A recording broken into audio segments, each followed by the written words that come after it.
Here we are again on another week, another month racing by. And I wanted to speak today about a couple of things that I've seen popping up on social media and in my feed lately around independence and claiming sovereignty, which is important, but I also being so intense in the energies right now. That what I feel that we're really being called back into is the space of interdependence and what Ubuntu really means. And let's face it, a lot of you are very empathic, you're very sensitive to the changes in the energy, and these times are really intense. As my mentor Francis Wella says, we are in the long dark, and I think that is so important to remember that this is the time that we really need to go down. We need to really get intimate and skilled at working with grief and letting our grief work with us, because there's so much unresolved trauma. There's so much unresolved grief around, not just in our personal lives, but in our collective trauma patterns as well. And grief can't be rushed. This work cannot be rushed. And if you think about it, the seeds germinate in the dark. As fetuses, we spend 9 months in a dark womb, growing and evolving and preparing ourselves for this earth school.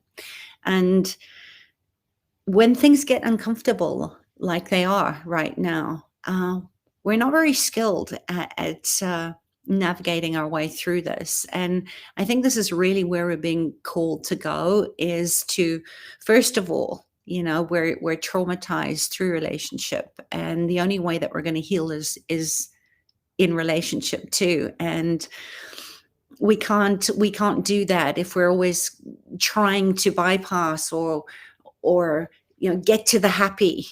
um, there is so much wisdom in our wounds. I can't remember who said it, but that the wound is where our genius is, and we don't grow and evolve and thrive when we're too comfortable. So as brutal as all the polarizing factions are right now, and so much more separation happening, I really want to just encourage you to get to a place where you can co-regulate in a healthy way with your soul. You can't do this alone. And I think it was Ida Prodoff that says that grief is a solitary thing that cannot be done alone. And I think this is really what we need to do if we're going to create new reorganization. Right, we're in a place of total disintegration. It's even bigger than that. I think it's a place where we have to let ourselves die, where we literally have to be reduced to ashes, and really remember why we're here. And instead of being all over the place, which we're certainly being taken right now, if we don't have that anchor with the dark, if we don't know how to do our shadow work, if we're not listening to what our soul is asking for, we continue to be lost souls. And we have never been here in history before. And we need to keep going down, down, down into it, and not rush to get to some relief or to get some closure. There's never closure. That's a circle of life. It's a spiral path. Energy doesn't die, it gets transmuted, and we are part of nature. And I think we've forgotten that, and why I really love the Kosa word of Ubuntu, which is that I exist because we are. That is where we've lost our way. And I think that's really where there is so much unnecessary suffering, because we've been programmed. This is the lie that we've been programmed that we have to be independent and not rely on anybody else, and we've lost the tribe, and that's our essential. It's necessary for our survival. We need eyes on us, and we need to feel like what we bring into the village matters, and that it's bigger than us. And in this society, in the culture that we find ourselves, we've splintered off. We've been striving. So many of us are striving. We feel proud of ourselves, that we don't need anybody, that we can do it all ourselves. But in truth, I think this is the biggest suffering, right? This is where we feel so alone, that we are exiled. And I certainly know that one very well. And of course, it happens because we're injured through relationships. But that's where we grow, right? This is where, if somebody triggers you, I say, thank them. Thank them for triggering you, because there's something there that wants you to tend to it. And just like the trees, we are in competition instead of being like the trees, the forest, where everything supports each other, where the roots are literally intertwined and communicating. The leaves are communicating. The trees, they're feeding all the little organisms in the soil, and it's one big web of life. And we've forgotten that we are connected to each other, that there is no we, if we're looking at what's in it for me all the time, and it's very self-serving and insular in its desire. So I heard someone saying the other day that they were feeling really alone, and I thought, yes, I can resonate with the fact that I am on my own, but I'm never really alone. We are in relation to the trees and to nature and to our food and the water that we drink and the wild birds and squirrels and our animal companions. We are always in relation to each other. And I think that the reason why so many people are feeling anxiety and depression is this soul loss, where we have forgotten our part, our role that we're playing, that we're here to play, that we're designed for, in serving the greater community and in serving the whole, and that our part is necessary. So we don't want to be shrinking. We don't want to be making ourselves small. This is a time where we have to get bigger than our grief, so that we can hold it, that we become the container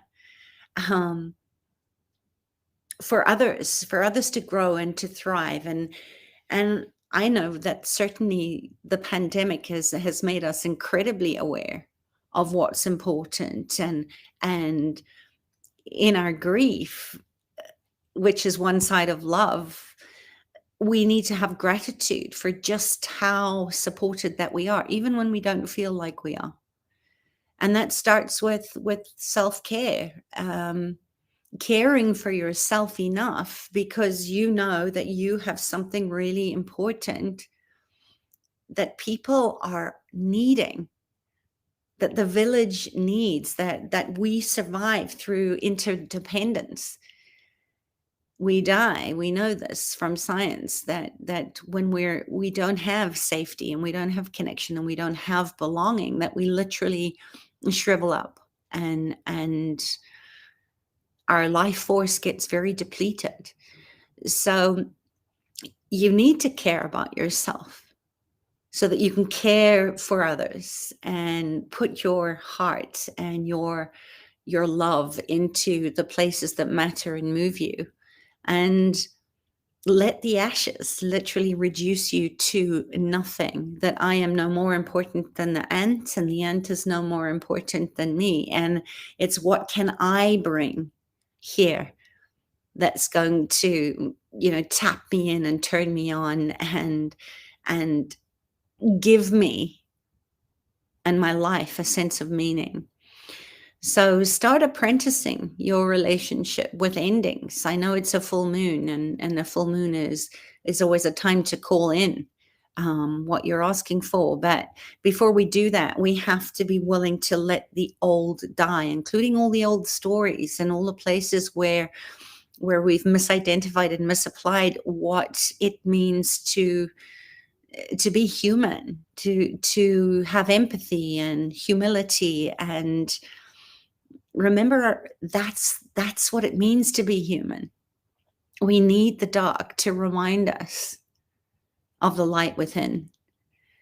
And that for me right now is the way that we get to move forward. We become like the trees. We start to reconnect into the places and the spaces and with the people that are part of our community, that are part of our soul family, and to start asking, before where are we going, is who have we become? Who have we become? And to grieve for the person that we're not anymore, for the ways that aren't anymore. We have to let them die, but we also can't keep asking for closure. We don't want closure. We want an expansive field of continuing in a new way that is for the greater good of the whole. There's a beautiful story about the trees that when the wise old trees are cut down, the saplings don't know how to become trees. They don't know how to contribute and be of service to the rest of the forest. And I think that right now many of us are feeling like little saplings that haven't been able to root down and gain the wisdom from our elders. So reach out and touch somebody today, and spend some time over the weekend just looking at how you can bring more of that communal service back into your life. How can you serve more? Because when you serve the whole, when you live from Ubuntu,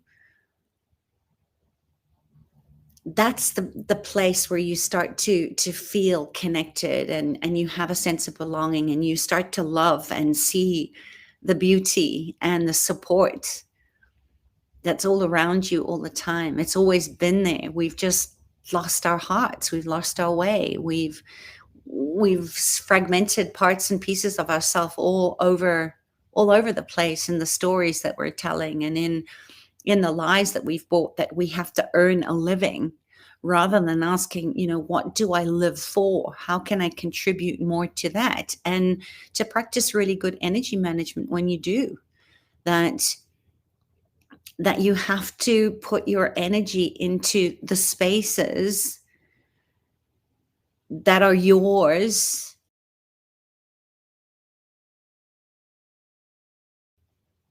capacities. You can't be all things to everyone.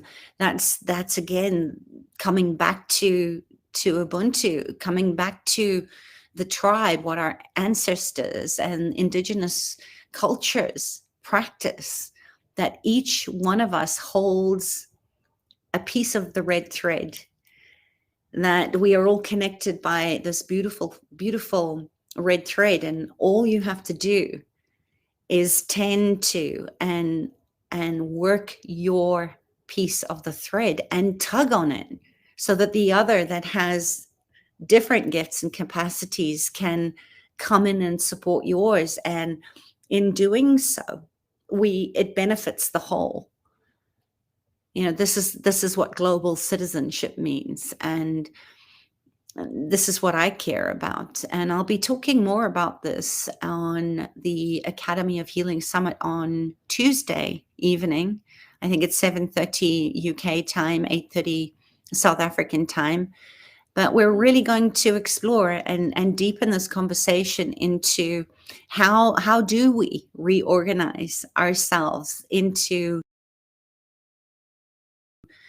uh, community, into, and how do we carry our grief alongside our gratitude, which are both sides of love. You can't have the light without the dark, and there is so much depth and wisdom and apprenticeship that we need to do in this long dark that we are finding ourselves in and will be in for many, many months or maybe years to come.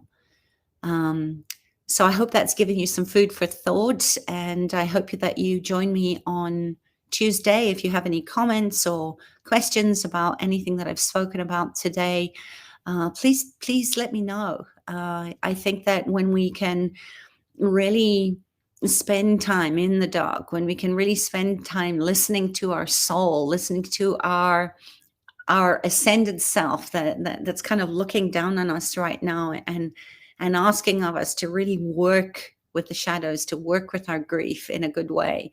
um, there's just infinite possibilities for a very beautiful future. And of course it comes back round to that, is that there is beauty everywhere. And if that is one thing that we can keep coming back to, it is to see the sacred, to see the beauty that surrounds you and supports you, and to plug into that, because those are the places where we're going to protect and we're going to defend and we're going to do better, because we want to see that continue. And there's great beauty in sorrow.